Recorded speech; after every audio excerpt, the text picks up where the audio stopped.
Hey guys, Vale here again. Not doing anything too interesting tonight, so I thought, why the heck not? I'll work on my third part of the Q&A. I think so. I can't remember what part I'm on. I don't know. I apologize in advance if I accidentally skipped your comment and stuff. It's been a while since I did this, and I don't remember exactly where I left off comment-wise. So if you had a question for me and I skipped it, just let me know so I can do it in the next one, please, and thank you. So, question 1. What do you think about those RPC makers who complain of people who judge their characters slutty and bitchy when they actually edit/draw their RPC/OCs like slutch or bleh, slutch. I really said slutch? Like sluts or in ichi/hentai pictures. Do you think that the haters of that kind of editors have the right to dislike that as much as those kinds of characters? So, I think if your OC looks like a slut, and then people are saying, wow, that chick looks kind of like a slut, and you're like, fuck you, haters, blah, blah, blah. I can kind of see why haters hate slutty people. I don't think Naruto OCs should dress like sluts. I really don't. In the Naruto fashion, you see that most of them are actually pretty well clothed. I have no issue with cleavage being shown, but don't show like half of your body. Seriously. It just looks bad. Okay. What are some good flaws for an RPC/OC?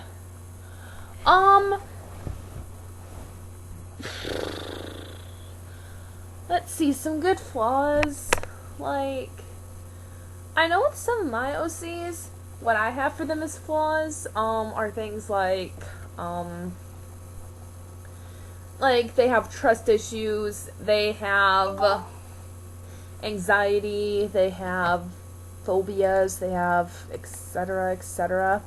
Just things that can affect them mentally, I find to be some good flaws, or like, I don't know, them being full of themselves can be considered a flaw. What I honestly do is I actually go to Google and I type in what are some flaws in human beings, and every now and then I'll get a good list. I'll look through it and I'll be like, okay, which one of my characters acts like someone with this kind of flaw would have, and how can I work off of that? How can I make it more improved, etc., etc.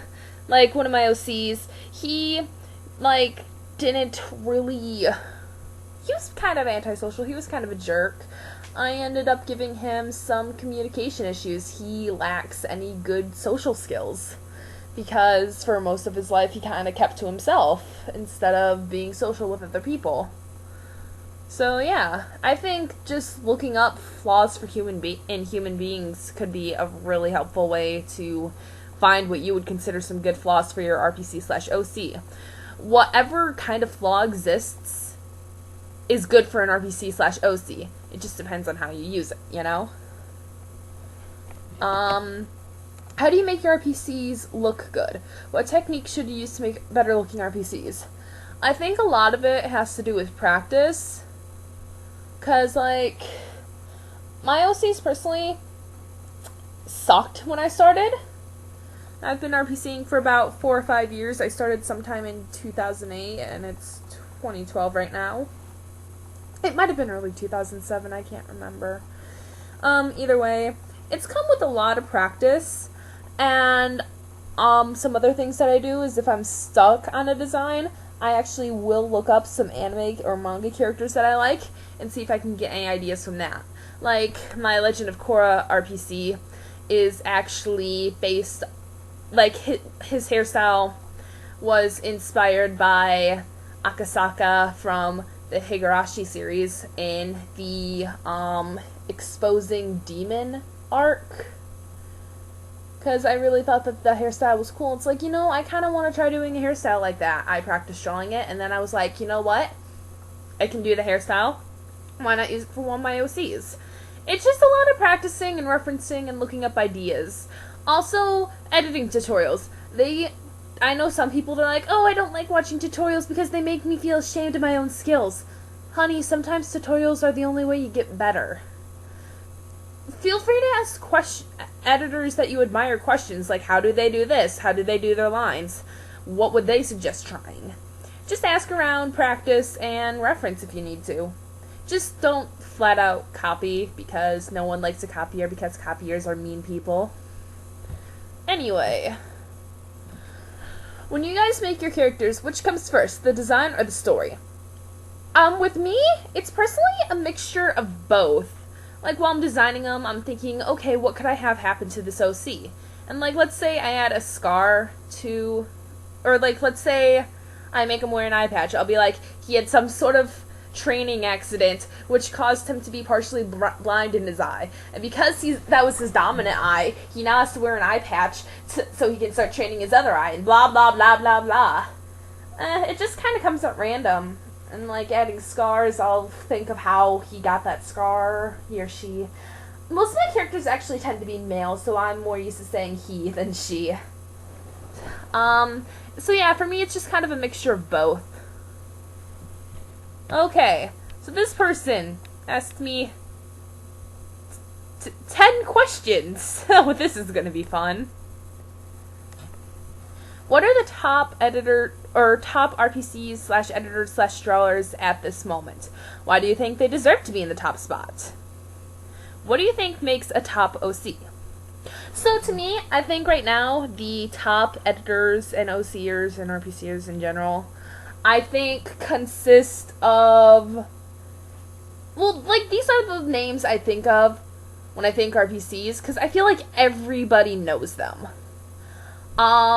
To me, what comes to mind is Alex and Blackie, Sawai, Asuna, blah, blah, blah, blah, blah. Those are the three. Kisuru kind of comes to mind. Game Day Yay comes to mind. I feel like it's those people that are the top OCers.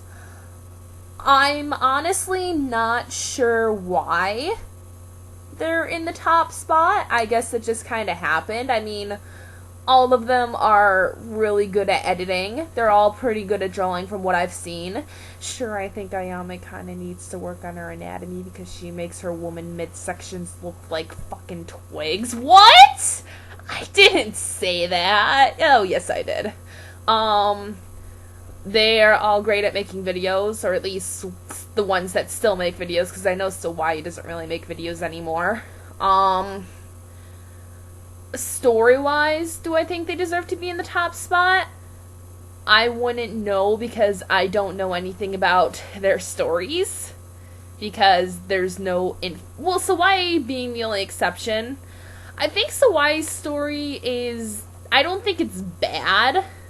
And I really admire that she's been working on it. I'm glad that she's been working on her team and stuff. So, I think that she's been working her way up there. I think she, out of the popular OCs, I think that she deserves a place in there because of, like, you have to admit, even if you don't like Sawai, you have to admit that she has been trying to improve on her story, and I think that deserves some respect, because she's actually one of those people who will keep revamping their story, trying to make it better.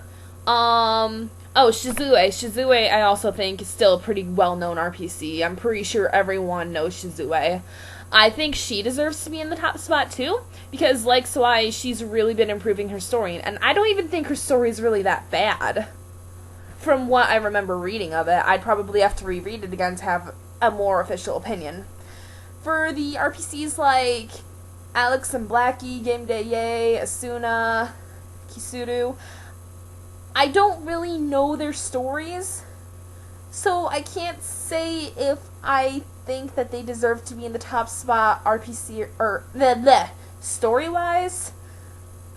Editor-wise, yes, I do think that they are all talented, even if I don't agree with some of their anatomy issues, like Ayame. No offense to her, but I don't like her anatomy for her females. I personally like women who are pudgy, have really nice curves, have a pretty decently big midsection, or girls that are flat-chested. That's just me.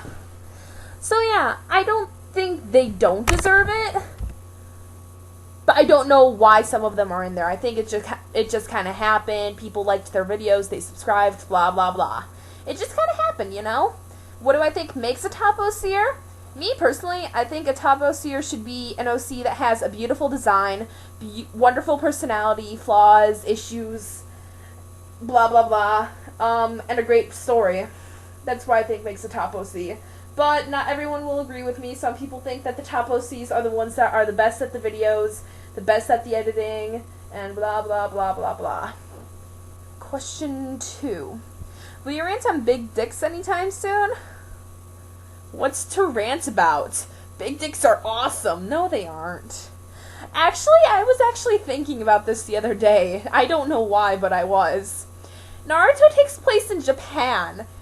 The Japanese stereotype is that men have really small penises, so shouldn't every Naruto OC actually have a really tiny penis? Just saying. Just think about that for a minute.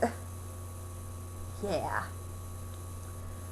What are the do's and don'ts, in your opinion, for girl OCs / RPCs? What makes an outfit awesome and what makes it suck? For the girl OCs, I think what makes it awesome and what makes it suck is whether or not it's slutty. I mean, if your RPC is supposed to be a slut, then yeah, make it slutty. If your RPC is not supposed to be the slutty type, don't make it slutty. And then for outfits in general, make it match what village they're from, or if they aren't from a certain village, make it match the Naruto universe. That's pretty much all I can say about the outfits. What do you think of the unknown RPCs, like Anuska and Andia? I don't know Anuska. I guess she is unknown because I don't know her. I think that I really wish that some of the more unknown RPCs would be given a chance, because I know some pretty well unknown RPCs, like I think Alina Uchiha. I really love her RPC Alina because I feel like she's one of the few Uchiha OCs that have made it work. I think that Love to Dusk deserves a bit more love. I really do like Daikei. I think that, Night of the Goddess, is that your username, Bran? I can't remember. I think her RPC Nami deserves a bit more love because I think Nami's really pretty and I love how she's been making Nami's story. Is it Nami or Nami? I can't remember. I like saying Nami though.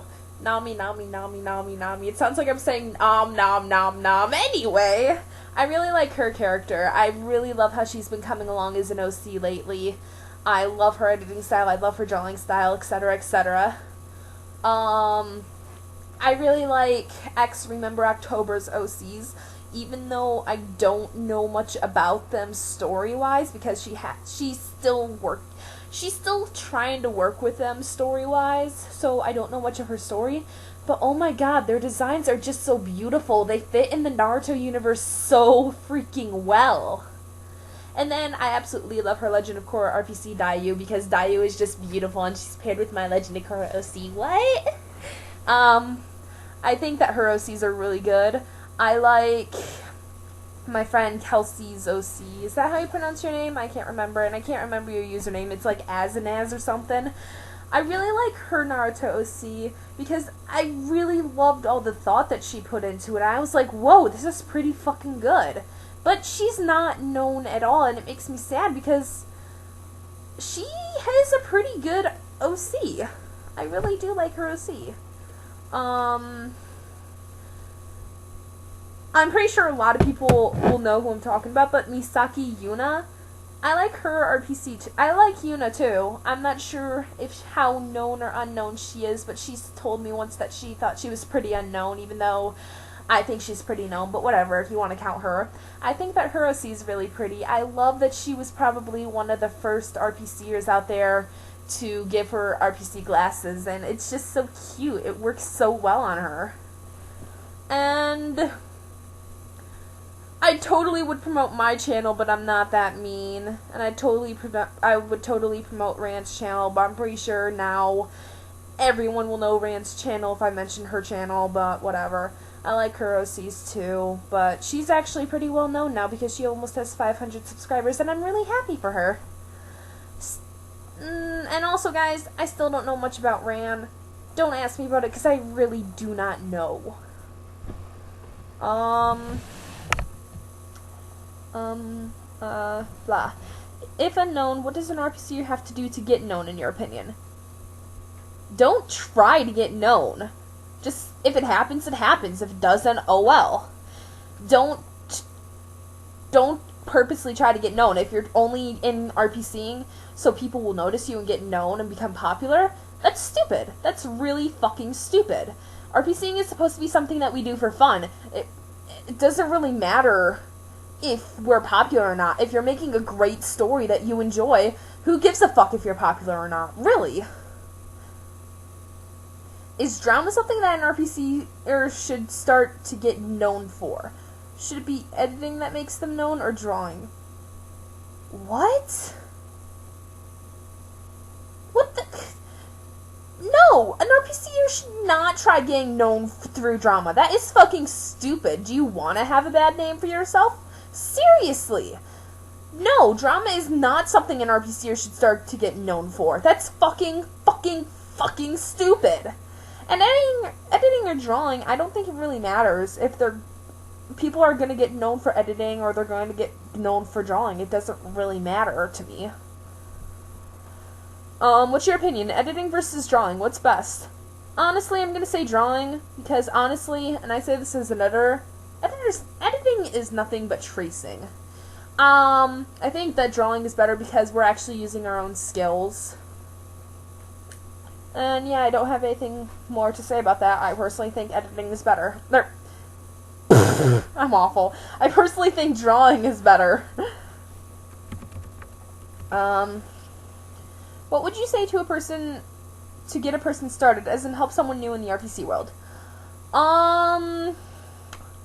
When it comes to designing their OC, I would suggest them looking at other characters to get an idea. Like if they're making a Miss Ninja, look at characters like Haku and Zabuza, Kisame, the Mizukage, etc., etc. Just look at their outfits to help you. Look at their outfits and designs to help you design your character for that village and blah blah blah. And then when it comes to stories, I honestly don't have any tips except think of the most basic things you want for them first, and then work on it and develop it after that. So like, when I was starting with one of my OCs, I was like, okay, I don't want her to be a ninja, so I made her a traveler. I want her to be paired with this guy. I started developing their relationship and how they worked and how they were as friends before they actually developed into a relationship. I want this chick to be the main antagonist of this story. I worked on how she was going to be the antagonist and how she was going to fuck with them and what she was going to do. I want her to have some sort of ijutsu. I started working on my own ijutsu, trying to see if it was realistic or not. I'm still not sure if it is. It involves mind control, and I do think mind control is possible since, in Naruto anyway, because Ino's mind-body control thing. I personally don't see anything wrong with trying to make mind control work. I'm not sure if I should make it work through an ijutsu, though. I'm still developing it. I'm not sure, honestly. I'm kind of fucking rambling now. Oh my god. But yeah, just start with the most basic things and then work on it from there. Work on how the relationships with our characters are going to work, but just start basic and then just work your way up until you get a story that you are satisfied with. My god, that was a mouthful. What about you? What RPCs do you find different from one another? Why are they different and how? Like I said before, I think the unknown RPCers that I listed are the ones that I find different. I really like the RPCs that don't follow the norm, and to me, the norm in the RPC world is, sorry, I had something in my teeth. I think that the norm for RPCs these days is that they have a demon, that they're in the Akatsuki, they're paired with some sort of canon character. They, are Jinchuriki, they're a vampire, they're a zombie, they're a whatever. And I'm so sick of seeing that because I see it all the time. These RPCs that I listed earlier, yeah, I don't see them often. I never see an Uchiha that works. I never see RPCs with odd hair colors like what October's is. I haven't seen RPCs like Daike, and I haven't seen RPCs like Nami. I haven't seen RPCs like Elena. I haven't seen RPCs like, blah, blah, blah. Kina. Kina Puff. I really like her RPC, too. I find her RPCs to be, like, probably some of the best Naruto-styled RPCs ever. I love her designs. And I love her stories from what I know of them. Sorry I didn't mention you earlier in the unknown RPCs, because I know you weren't exactly, like, you're known, but you aren't, but you are, but you totally aren't, but you totally, totally, totally are. I'm rambling again, whatever. I love your RPCs. Blah, blah, blah. I don't know why they're different. There's just something about them that's different, and it's refreshing. I gotta know, who do you think is better than whom, Sawai or Shizue? Personally, I think I would have to say Shizue for the fact that she's not paired with a Sasuke.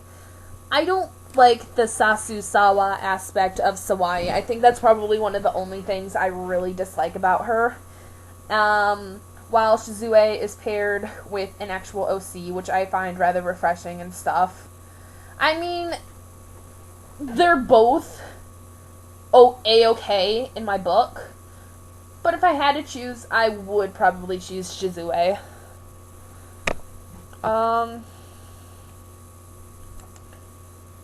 Let's see.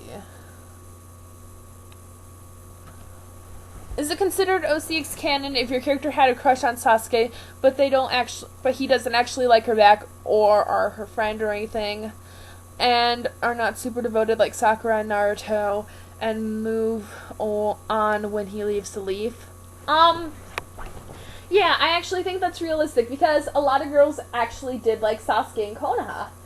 It wouldn't be surprising that if your OC was from the same age group as Sasuke, that she might have had a crush on them, you know? I feel like maybe a lot of girls besides Ino, or maybe even Ino did give up, I don't know, kind of sort of gave up after the teams were formed, because, you know, Sakura now had the best chance with Sasuke, or Naruto, because we all know that Naruto and Sasuke totally love each other. What? Anyway, yeah, I think it's good when the OC doesn't follow Sasuke to leave the village, stays in Konoha, and then gets the fuck over him, because honestly, Sasuke is a douchebag in fucking Shippuden. Who would love a douchebag? Well, Sakura and Naruto. You know what? Why can't Sasuke, Naruto, and Sakura just become a threesome? That would stop all the shipping wars. And then if you want to add Sai in there too, that creates a nice foursome. Just saying.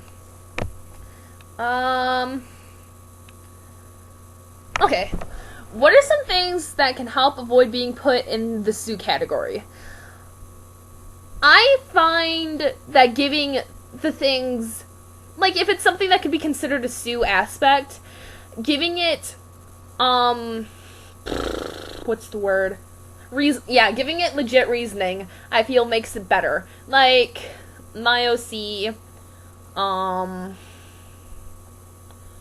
blah, blah. I'm trying to think. Oh my gosh, I'm totally jerping because it's almost 1 in the morning. I'm sorry. But like, my OC started off as a spoiled brat when she was younger. I'm not sure if this is a good example or not, but whatever. She started off as a spoiled brat when she was... No, I have a better. She tends to hold grudges really bad. And, like, you know, some people don't like OCs that hold grudges, but I feel like her reasoning for holding grudges is because she can't forgive her parents for pretty much giving her up.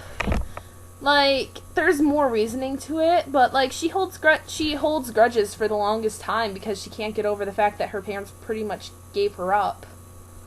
Oh god, that actually sounds kind of Suish. I should probably explain that. Rich family, assassinations, trying to keep daughter safe, but she never really knew him because they were, oh my god,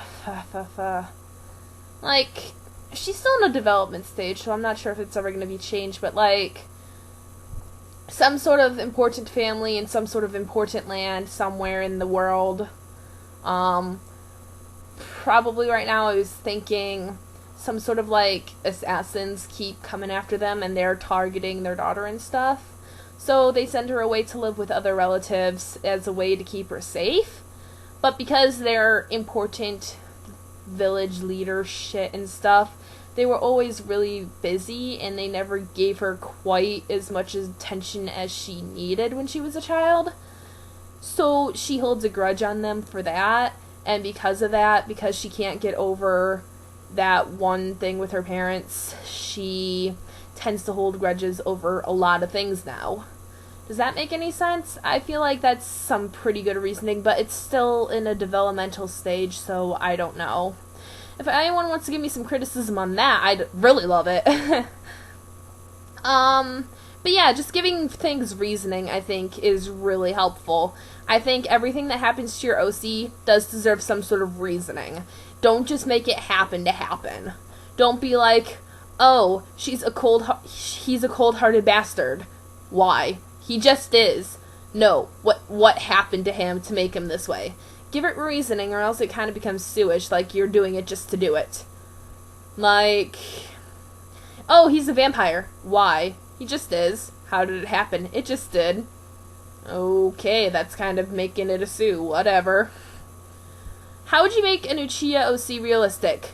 How about you actually kill them during the massacre? Have their entire story be set before the massacre. I think that that's actually pretty interesting, and I really wish I could see more of that. And then come up with a good way of how they die. Yeah, that'd be fun. Is it possible for some OCs to have a main element and a sub-element? AKA, water is main and fire is sub? I don't think water being main and fire being sub would actually work. But isn't Sasuke like his main is fire and then his sub is lightning? I think if they work together like that, it could work. I guess. Yeah, I think it could work. You just don't want to do something like total opposites like water and fire, I think. What kind of hairstyle do you think is the most overused? I see a lot of OCs with like the spikes that stick out like at 90, like that just stick out like 3 meters long. That's an exaggeration, but the really spiky hair that's like spikes everywhere and then it kind of goes down and is long, and I really hate to keep using her as an example, but I feel like hairstyles like the Mishibas, it's not just like, I think she was one of the first people to come up with those kinds of hairstyles, but I just see them everywhere, man, and it gets really old. So yeah, I think those are kind of overused. Any tips on creating clothing? As I've said, if they're from a certain village, look at the village style of that clothing and base it off that. If they aren't from a certain village, base it off the Naruto style in general. They tend to be covered up, have some interesting sort of pattern. And don't go modern day, because modern day clothing does not look right in the Naruto world. Don't do like that emo gothic clothing or that hipster clothing, because that stuff just doesn't work in Naruto. That's just my opinion, though. I think that is actually it, questions-wise. So I think I'm just gonna call it a night now. Sorry if I derped on any of these questions. Hope you guys enjoyed this 30-minute review. Bye, guys.